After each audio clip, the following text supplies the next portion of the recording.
So welcome back to my YouTube channel. Y'all back for another lock tutorial? I already know. Now, today we'll be doing a loc petal bun. Now when it comes down to a loc petal bun, I call this the 2-finger rule. Y'all know how when y'all grew up and first learned how to tie your shoe, you made the 2 bunny ears and you tied them together and there was a bow, right?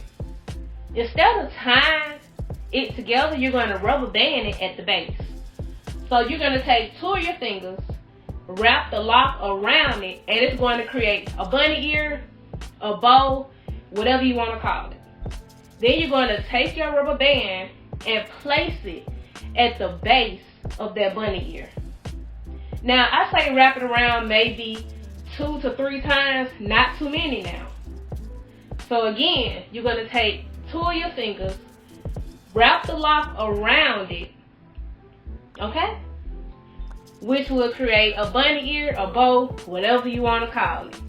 Put your rubber band at the base of your bunny ear and keep on doing it. Now usually I take 2 to 3 locks, maybe 1 sometime, and yeah.